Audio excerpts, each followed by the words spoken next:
Welcome back, guys, to the GPURisers mining bunker. Today is going to be the second part in the video series on the RX 6800 XT rig build. Now, this is the second part, but I feel like this will be the last part. I will be doing updates as I get more of them in. But in this video, we will be getting the 5 of these cards put onto the mining frame, and I'll go over the power consumption, everything like that. I know I left off on the other video testing out the system wattage pull with the fans and everything, and it's about 70 watts. So as I add cards on and things like that, we know that the system idle will be 70 watts, and we can kind of back it out from there. So with 1600 watts, let me pull out my phone for you guys real quick here. As you can see right here, a 1600 watt power supply, applying an 80% rule to that brings us to 1280 watts. So if we take out the system idle, which is 70 watts right there, that brings us to 1210 watts. And if we divide that by 8 cards, which is how many RX 6800 XTs I want to get on here, that gives us 151 watts per card. So according to my test bench when I was running this, it was actually extremely close to that. So what I will be doing is watching the wattage real closely as I am applying the overclocks, because I really want to get to 8 cards, and I plan on doing 8 cards. So what I'm going to do in anticipation of that is I will be putting 4 cards right here on the bottom row, and I will be putting the 5th card on the top row. So what I'm going to go ahead and do is I'm going to install 1 card, go into miner stat, make sure it's showing up, everything like that. Then I will apply the overclocks and underclocks to that card, make sure it's mining all well and dandy, and then I will add the other 4 cards. And if you've watched my other videos, the reasoning for that is I will be using splitter cables on these, and also you want to make sure that you're applying the underclocks and overclocks and everything like that before you have all the cards on your rig. And the reason why I apply these overclocks and underclocks to these cards before I add in all of the cards to the rest of the rig is because if you have just say 8 of these RX 6800 XTs on the rig, and you're trying to apply the overclocks and it starts to mine, it's going to be pulling the full wattage that these cards can. And when you're using splitter cables and when you're already right on that limit for a power supply like this, you can't really risk that. So when you're doing a build like this, I know a lot of people, and this is the way I started too, normally you'll have 1 or 2 cards, and you have a frame that's big like this one, and you slowly add it. You never really come into this issue. But if you ever have a rig build that you're doing where you already have a good amount of the cards, it's super important to apply these overclocks and underclocks before you add in all of them. So that said, let me go ahead and get one of these cards in on the bottom row over there, and we will be right back. All right, guys, we are back. As you can see, we do have the 1 power color Red Dragon on here and going. I did just reboot the system. I actually am having quite a few issues with this. I'm not sure why. I've had this on the test bench for a while. It's mining great at 61 mega hash. Now I started it up. When I first booted it into miner stat, it was maxing out at around 30 mega hash. I did the command mswap to increase the virtual memory.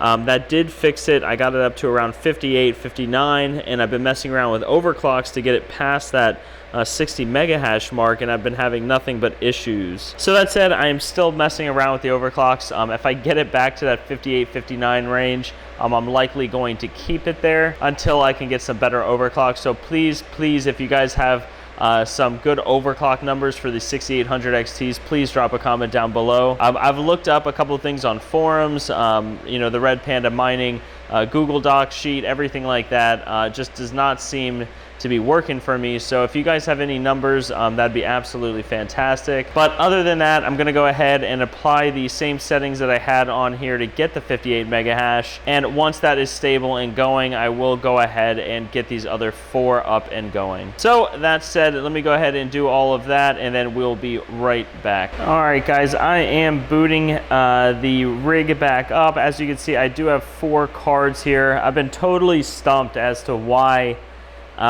the 1 power color has been stuck at around 30 mega hash. I've had some luck with it the first time I applied overclocks on it, but I figured I'll get 3 other cards put on And now that I did that, it looks like the 3 other cards are getting around 59.5 to 60 mega hash, which is right in line with where I kind of wanted to be before messing around with more aggressive overclock. But for whatever reason, that first card again is sticking at 30 mega hash, and I'm just not sure why. So that said, I did reboot the rig. One thing I did on this, which is a kind of a weird thing to do, is I took out the first card from the 16X slot. So if you can see down there, probably not too well, but there's no card in the 16X slot, so I'm curious to see if this is going to work. It looks like all cards are being recognized. All of them are now spinning. I'm going to go ahead and give this about 3 to 4 minutes for the GPU tuning on Team Red Miner. So after it's going for a couple minutes, I'll be right back and let you guys know the results. All right, guys, we are back. The 16X slot thing that I mentioned actually worked.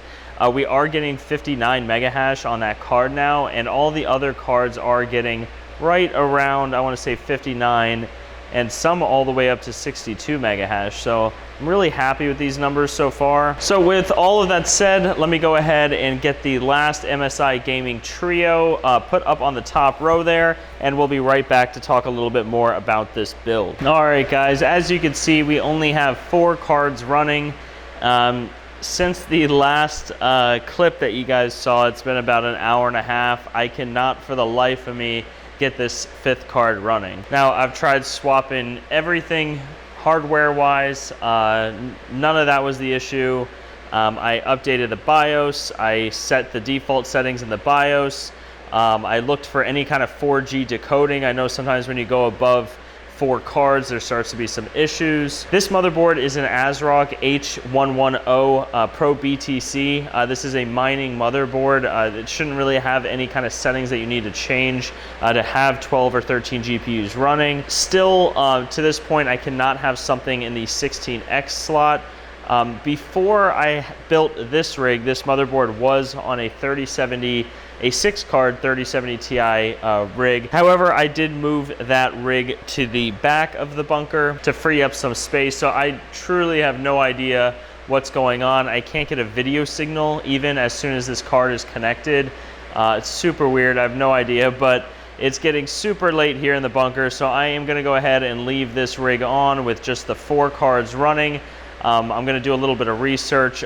Please drop a comment down below if you've ran into this issue. Like I said, I have looked at motherboard settings, not that. Any kind of hardware, not that. I can't even get a boot signal, so I'm starting to think maybe it's just this motherboard. I really don't know what else it could be, but I'm going to save all of that for another day. That is just part of mining. I know I have had other issues with the 6600 XTs. However, I have not come into this issue before. I have come into that 16X slot issue before, but not having a 5th card not working. I've not come into that before, so that's a new one for me. But like I said, I am going to leave it with just 4 cards running, and I'm going to leave this video here, guys. I hope everyone that is watching these videos really enjoys them. If you are, please hit that like button and subscribe. We are going to keep coming out with more content. Now that the mining bunker is a little more built out, we are going to start building our studio now, and we're excited about that. And you'll see a lot more of me on the camera. But other than that, I hope everyone that's watching this has a great rest of their day, and we'll see you guys next time.